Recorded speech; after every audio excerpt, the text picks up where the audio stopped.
তোমাদের যদি কাউকে ভালো লাগে তাহলে তোমরা সেক্ষেত্রে কি করবে, মানে তাকে কি বলে দেবে? দেবলিনা বলছে যে আমি নাকি ওকে খুব ইনসিকিউর ফিল করাই। আমি তোকে বলতে চাইছি যে আমি তোকে পছন্দ করি। কুসুমের সেটে এসেছি এবং অনেকদিন পর যাদের সাথে মানে দেখা হয়েছে তাদের সাথে অনেকদিন পরে দেখা হলো আর কি। অনেকদিন পর আমরা এসেছি আজকে। আয়ুষ এবং ঈশান আর কুসুম রয়েছে। প্রথমত তানিষ্কা এক্সাম দিয়ে একটু আগে এলো, প্রথমে এক্সামটা কেমন হলো? আমার সব এক্সামই ভালো যাচ্ছে, স্পেশালি আমার ইংলিশ আজকে যেটা দিলাম আইটি সায়েন্স এই তিনটে খুব ভালো গেছে, বেঙ্গলিও ভালো গেছে আর ম্যাথসটাও ভালো গেছে। মেয়ে কিন্তু পড়াশোনায় খুব ভালো না, এত শুটিং করছে তারপরও এত ভালো করে পড়াশোনা করছে। শুটিং এর মাঝে যখনই সময় পায় সব সময় বই থাকে হাতেই, যখনই সময় সুযোগ পায় একটু একটু করে চোখ বুলিয়ে মাঝে মাঝে ডায়লগের মাঝখানে ওই সংলাপের মাঝখানে ওই ইংলিশ লিটারেচার বেরিয়ে যায়, পড়ার বিষয়বস্তু বেরিয়ে যায়। ভালো না, এত পড়াশোনা করতে না ওর মতো করতে। আমি এতটা স্টুডিয়াস ছিলাম না। আচ্ছা, গল্প কোন দিকে এগিয়েছে মোটামুটি এখনো অবধি? যে কুসুম সেই বিয়েটাকে সত্যি যেটাকে ভেবে রেখেছে সেটা তো মনে হয় বাড়ির কেউ এখনো অবধি জানতে পারেনি না, এখন ওটা কুসুমই একমাত্র জানে। হ্যাঁ, গল্প কিভাবে এগোচ্ছে সেটা ঈশান সাহেবই বলুক। কেন ঈশান সাহেব বলতে পারবে না? তুমি বল। বলো তুমি। আমি রেডি বলো করছি, বলো। আমার কাছে আছে। ও আচ্ছা, হ্যাঁ সেটা হচ্ছে গল্প মানে ওরমই এগোচ্ছে এখন। কুসুম তোমার লাইফে একজন কেউ, ওটা পরে যাচ্ছি, আগে তোরটা দিয়ে শুরু করি আমি। তো এখন কুসুম এর যেই বিয়েটা যেটা হয়েছিল সেটাও মেনেই চলছে এখন। মাঝখানে ওকে মডেলিং এর ওইসব জিনিসপত্র দেবলিনা ওকে খুবই টর্চার করেছে, হিউমিলেট করেছে সেই জায়গা। হ্যাঁ, টর্চারই, ওটাকে টর্চারই বলে। তো সেই জায়গা থেকে আমার আয়ুষ, আমার ভাইদা দেবলিনাকে বলছি, আমার দেবলিনাকে যা থাপ্পড় মেরেছে সেটা তোমরা টেলিকাস্টেই দেখে নিয়েছো নিশ্চয়ই। তো সেই জায়গা থেকে দেবীমা কত বকেছে, অনেক বকেছে। আর উল্টে তারপর দেখা গেল যে সব দোষ দেবলিনার। ওমা, কেস আমি খেলাম। কারণ হচ্ছে কি, দেবলিনা বলছে যে আমি নাকি ওকে খুব ইনসিকিউর ফিল করাই, তাই জন্য ও নাকি এইসব করতে বাধ্য হয়। এসব কোনো মানে আছে বলো তো? আমি এগুলো সিনেও করেছি, যে কোনো মানে আছে যে সব? এটার উত্তর দেবলিনাই ভালো দিতে পারে। হ্যাঁ, তো সেই জায়গা থেকে এখন তারপর অনুশ্রীর প্রতি আমার একটা টান এসছে, তো সেই জায়গা থেকে একটু ভালোবাসা জাগছে। তো এখন ওকে কি করে, হ্যাঁ ওকে কি করে মানে করছে আর কি বলতে পারছে না। ওটা এবার তোরাই বল, আমারটা আমিই বলবো, আমার প্রশংসাগুলো তোরা কর। এখন ঈশান সাহেবের জীবনে একজন এসছেন, তো কিন্তু এখানে বিয়ের কথা চলে, মানে বিয়ের কথা উঠে এসছে। খুব শীঘ্রই বিয়ে হতে চলেছে, যেটা দেবীমা আর দেবলিনার মা ডিসাইড করেছে যে ঈশান আর দেবলিনার খুব তাড়াতাড়ি বিয়ে হবে। কিন্তু ঈশান সাহেব তো বিয়ে করতে চাইছেন না, আর অনুশ্রীকে বাড়ি থেকে দেবীমা বের করে দিয়েছে। আর অদ্ভুতভাবে এরা দুজনও আমার সাইডে নেই এখন। আমি আছি, ও আছি নেই, ও হচ্ছে মাঝখানে, কারণ দেবীমার কথাও মানতে হবে। হ্যাঁ, মানে আমি মাঝখানে, মানে আমি ঈশান সাহেবকে সাপোর্ট করতে চাই। ব্যালেন্স হচ্ছে সর্বঘাটের কাটালি কলা, ব্যালেন্স করে চলতে হবে। কিন্তু উনি তো নেই, সব জায়গাতেই থাকবে, কিন্তু সব জায়গায় ব্যালেন্স। ও যদি বলে মা যদি বলে ওকে মা standard, Ayush standard is attention, ও যে মায়ের বাধ্য ছেলে। হ্যাঁ, তো এবার কি করে মিলন হবে দুজনের? তো মিলন হবে কত দিনে, এটাই অন্য কারণে বলতে চাইছিলাম না। হ্যাঁ, আমি দুজনের কবে মিল হবে, কিভাবে মিল হবে সেটাই এবার দেখার পালা। আমরাও এটা আপাতত গল্প চলছে। হ্যাঁ, এটাই গল্প চলছে। এবং ঈশানের মনে তো একজন এসেছে, মানে মনে ধরেছে ঈশানের একজনকে, কিন্তু আয়ুষ্মানের মনে কি কুসুম একটু হলো জায়গা করতে পেরেছে?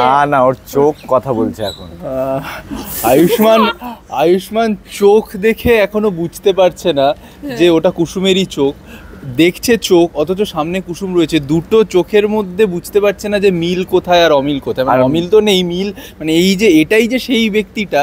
তো এই প্রশ্নটা সপ্তর্ষির মধ্যেও আসে যখন টেলিকাস্ট দেখে, কিন্তু দেখা যাক আগামীতে কি হয়। যে দেখিয়েছে কখন কিভাবে, হ্যাঁ যে দেখিয়েছে সে ভ্যানিশ, এই যে ভাগিয়ে দিয়েছে। এইবার ওই ল্যাপটপের চোখের সাথে ওই ল্যাপটপের চোখটা গিয়ে কখন কুসুমের চোখে বসবে সেইটা দেখার জন্য আমাদেরকে দেখতে হবে কুসুম। সেটা আমিও জানি না কবে হবে, কিভাবে হবে।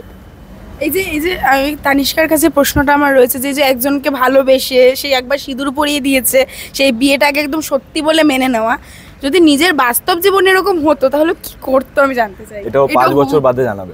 এটা 5 বছর বাদে জানাচ্ছি, আর এরকম হবেও না কোনোদিনও। কনফিডেন্ট। হ্যাঁ আমি অনেক কনফিডেন্ট। সবাই এটা বলে, সবাই বলে, তারপর 5 বছর বাদে জানা যাবে, তাই তো? 10 বছর ওয়েট করো বলছি, তুমি ইন্টারভিউ নিতে এসো বলছি তখন। Long way to go.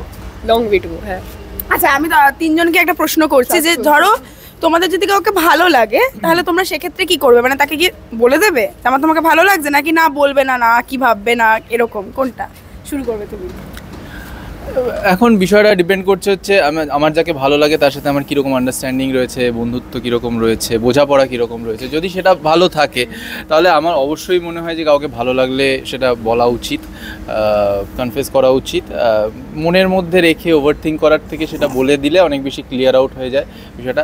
বোঝাপড়া অবশ্যই ভালো থাকলে তবে, আর যদি বোঝাপড়া ভালো না থাকে বাট স্টিল ভালো লাগতেই পারে, এরকমও হয়। সো সেক্ষেত্রে বিষয়টা ভীষণ কমপ্লিকেটেড। তো তার জন্য একটু কি বলবো, সেটা ডিপেন্ড করে সিচুয়েশনালি ভীষণ, যে সে কী করবে না করবে। বাট হ্যাঁ, বোঝাপড়া যদি ভালো থাকে, বন্ধুত্ব ভালো থাকে, আমি অবশ্যই গিয়ে বলে দেবে মনের ভেতরে যেটা রয়েছে। যদি তুমি আগে থেকে বুঝতে পারো, তোমার যদি ইনটিউশন বলে যে না আমি ওকে বললে এটা ওর খারাপ লাগতে পারে বা কিছু, তাহলে বলো না। কিন্তু যদি মনে হয় একটা হেজিটেশনে থাকো, বলবো না, তাহলে বলো, বস পরিষ্কার গিয়ে বলো, যা হবে দেখা যাবে। ভাবছি কি বলবো। না আমি বলে দেবো, এতে খারাপ লাগার তো কিছু নেই। হ্যাঁ কি বলে দেবে? ক্যাজুয়াল বলে দেবো। তোমার ভালো লাগে। দাঁড়াও কি বলবে ও গিয়ে? শুরু করবি ইফ ইউ ডোন্ট মাইন্ড। না না না, আমি আপনাকে এটা বলতে চাইছি, আপনাকে বাহ, মানে আপনাকে যদি বন্ধু হয় তোর বয়সী, আমি তোমাকে বলতে চাইছি, তোমাকে হয়ে যাবে তোর থেকে, তুই আচ্ছা তোকে বলতে চাইছি, আমি তোকে বলতে চাইছি যে আমি তোকে পছন্দ করি। এরকম ভাবে? আমি তোকে বলতে চাই না, যদি আমি ইন্ট্রোভার্ট, ঠিক আছে, আমি একটু ইন্ট্রোভার্ট, হ্যাঁ, এটা কি? আমি তোকে বলতে চাইছি যে আমি তোকে পছন্দ করি। বলে কিউট। আই লাইক ইট, এভাবে বলবে? হ্যাঁ, বাহ, তারপর সে কি ভাবে, কিন্তু ফ্রেন্ড তো তাও থাকবে। মানে ছুটে পালিয়ে যাবে একদম বলেই। হ্যাঁ, কিন্তু ফ্রেন্ড তো তাও থাকবে, তারপরে যা হবে হবে। সাথে কিছু তো মানে বন্ধুকে কি বলবে? এটা তো ধরা পড়ে গেলি। মানে বন্ধু তো থাকবে মানে তো ফ্রেন্ড তো থাকবে ওর সাথে। মানে যদি বলি যে তো ওইটা তার মানে থোড়ি যে ও আমার সঙ্গে কোনোদিন কথাই বলবে না বা এরকম, তার মানে কেউ আছে বন্ধু? আমি সামথিং কেউ তো আছে তার মানে আরে just বন্ধু। আরে just বন্ধু হাসছিস, why are you blushing? I'm not blushing, I am হ্যাঁ, এদিকে অন স্ক্রিন রোমান্টিক কাপল হয়ে আমাদের ভাই ব্লাশ করছে, রিয়েল লাইফে ভাই ব্লাশ করছে, রিয়েল লাইফে তো কুসুম blushing করছে না। আমি ভাবছি যে তোমরা এরকম স্টুপিড কথাবার্তা কেন বলছো। এখন কথা ঘোরাচ্ছে। যাই হোক, আরে কথা ঘোরাচ্ছি না, যে সেই মানে এরকম মানে এই বিষয়টা এতে নিয়ে কথা কিন্তু পেঁচিয়ে যাচ্ছে, হবে না। হ্যাঁ। আরে না না, শোনো আমার কথাটা একটু শোনো। মানে এতে ভয় পাওয়ার কি আছে? অডিয়েন্স মনে হয়- বুঝে গেছে, হ্যাঁ বুঝে গেছে ওরা যে অডিয়েন্স প্রশ্ন করবে সেই ব্যক্তিটি। আর যেই মানুষটা পছন্দ সেও মনে হয় দেখছে। কোনো মানুষই পছন্দ না।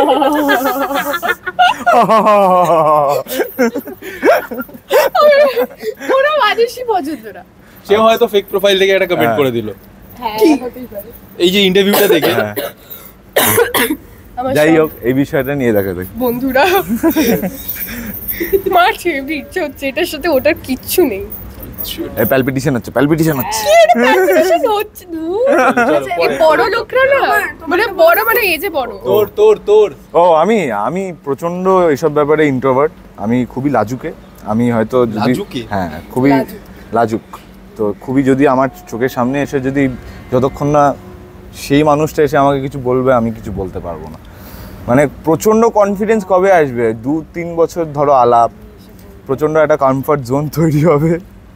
তাছাড়া আমি তুই এরকম মানে অ্যাজ ইফ ও বলছে আমি ওর মানে ভেতরের ইমোশনটাকে আমি এক্সপ্রেস করছি দর্শকদের সামনে যখন মেয়েটা আসবে সামনে। হ্যাঁ, তো আমি এরকমই, আমার কিছু করার নেই, আমি বলতে পারি না, আমি প্রচন্ড লাজুকে। ও বলতে পারবে না, ঠিক আছে শেষ করবো। কিন্তু তার আগে যেটা করবো যে তিনজনেই খুব হাসি, আমি যেটা দেখতে পাই, মানে কিছু বললেই হেসে দেয়। আর এরকম সেই জায়গা করে? থেকে এবং সেই জায়গা থেকে দাঁড়িয়ে তুমি প্রথমত স্টপ হয়ে থাকবে, ওরা দেখবো তোমাকে হাসাতে পারে নাকি, সেম তিনজনের কাছে যাবে। তো কে শুরু করবে? তোমরা দুজনে মিলে ওকে হাসানোর চেষ্টা করো। নাও স্টপ আছে। ননি কি বাহ, মুখটা দেখো, ওকে হাসাতে হবে কিন্তু। ঠোঁট চাপলালে হবে ইয়ে একদম নর্মাল থাক, হ্যাঁ নর্মাল থাক। ঝুমকা লাগালি রূপের বিজলি গিরালি। হ্যাঁ কি করছিস? হ্যাঁ হ্যাঁ আর কি যে এটা কি মজা পেয়েছো না হেসে? হ্যাঁ মারছে কি অদ্ভুত দেখুন, মজা বাবা মারছে কি অদ্ভুত দেখুন, কাতুকুতু দিয়ে মেরে মেরি হাসানোর চেষ্টা, এসব কি অদ্ভুত মজা পেয়েছো? হ্যাঁ একটু হাসো, মজা দাড়ি কেটে এসছে। এই হেসেছে হেসেছে হেসেছে হেসেছে হেসেছে, কিচ্ছু করার নেই, শেষ করতে হবে। কিচ্ছু করার নেই, হেসেছে। হ্যাঁ আমরা জিতে চলতেই গেছি, থাকতো। আমরা জিতে গেছি। ওকে এবারে তুমি ওদের দুজন। ও হ্যাঁ ঠিক আছে দুজনকে দুজনকে ও না মানে ওকে আমরা দুজন। না আমি 3 2 1 গো। তো হেসে দিয়েছে অলরেডি, কিছু বলারই দরকার করতে পারে, হ্যাঁ স্মাইল হি করে দিলে হবে। দাঁত বার করে দিলে আউট।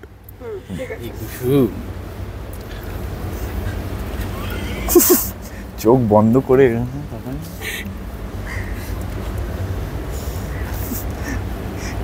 হ্যাঁ কি কি কি What is wrong with this generation, man? ফালতু ফালতু। ফালতু অলরেডি হাসছে। হ্যাঁ এগুলো চিটিং, এগুলোই তো প্রথমেই তো চিটিং হয়ে গেল। আমি কোথায় হ্যাঁ, তুই হাস। দাঁত দেখাইনি, তোর থাকলেই তো আউট। আমি তো দাঁত না দেখাইনি। সিরিয়াস হয়ে থাকতো। হয়ে গেছে তুই আউট। আচ্ছা আমি আউট। এবার তুমি শুধু ওদেরকে করো, শেষ। ওকে দুজনকে দুজনেই। এবার এটা দুজনেই তোমরা চুপ করে থাকো, দেখো ও তোমাদের দুজনকে হাসাতে পারে কি। হ্যাঁ কে রে কি? তুই এদিকে আচ্ছা হাসিস তো। সিনচেন হয়ে গেছিস নাকি? অভিজিৎদার ওই ডায়লগটা মনে হয়েছে তো?